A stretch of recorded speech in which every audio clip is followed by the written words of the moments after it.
Uma das coisas que eu mais gosto de ler na Bíblia são as parábolas de Jesus, que era uma forma de Jesus explicar o reino de Deus usando analogias com as coisas do mundo, das coisas humanas mesmo. E uma das minhas parábolas favoritas está no livro de Mateus, capítulo 13, do versículo 24 ao 30, que é a parábola do trigo e do joio, que diz o seguinte: esta foi outra parábola que Jesus contou.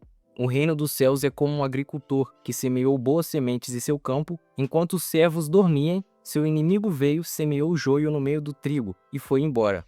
Quando a plantação começou a crescer, o joio também cresceu. Os servos do agricultor vieram e disseram: o campo em que o Senhor semeou as boas sementes está cheio de joio. De onde ele veio? Um inimigo fez isso, respondeu o agricultor. Devemos arrancar o joio? Perguntaram os servos. Não, respondeu ele. Se tirarem o joio, pode acontecer de arrancarem também o trigo.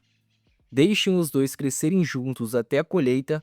Então direi aos ceifeiros que separem o joio, amarrem-no em feixes e queimem-no, e depois guardem o trigo no celeiro. Então Jesus estava contando essa parábola para a multidão, e depois que ele contou isso, seus discípulos ficaram com uma dúvida, eles não tinham entendido direito o significado dessa parábola, então eles perguntaram mais tarde para Jesus qual era o significado. Então, a partir do versículo 36, Jesus já explica o significado dessa parábola para os seus discípulos, que diz assim: em seguida, deixando as multidões do lado de fora, Jesus entrou em casa.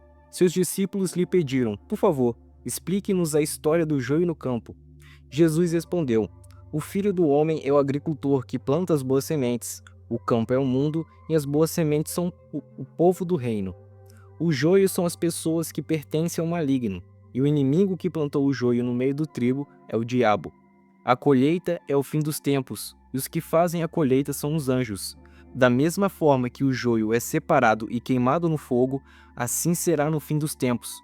O Filho do Homem enviará seus anjos, e eles removerão do reino tudo que produz pecado e todos que praticam o mal, e os lançarão numa fornalha ardente, onde haverá choro e ranger de dentes. Então os justos brilharão como o sol no reino de seu Pai. Quem é capaz de ouvir, ouça com atenção.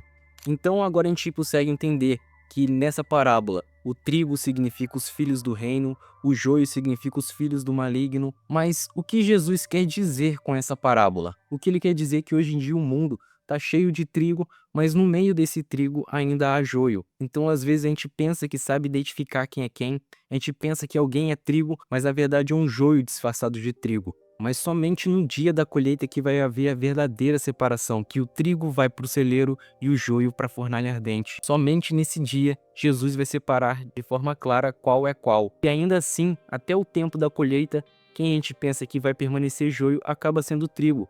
Então, por isso que Jesus disse que somente no dia da colheita é para separar um do outro. Os servos falaram: por que a gente não separa agora o joio do trigo?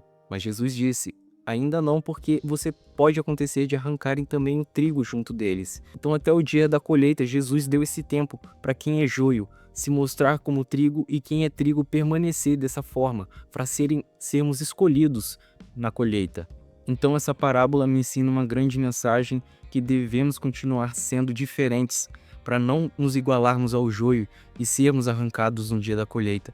Nós temos que demonstrar nossa diferença como trigo, demonstrar nossos frutos, demonstrar nossas utilidades para o reino de Deus, nos demonstrar santos. Dessa forma vamos ser verdadeiros escolhidos no dia da colheita, verdadeiros servos e filhos de Jesus.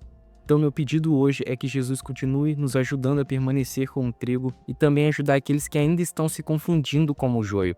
Então essa é a reflexão que eu quis trazer hoje. Se você assistiu até aqui, eu agradeço. Que Deus te abençoe, espero que Deus tenha falado com você. E é isso, até a próxima.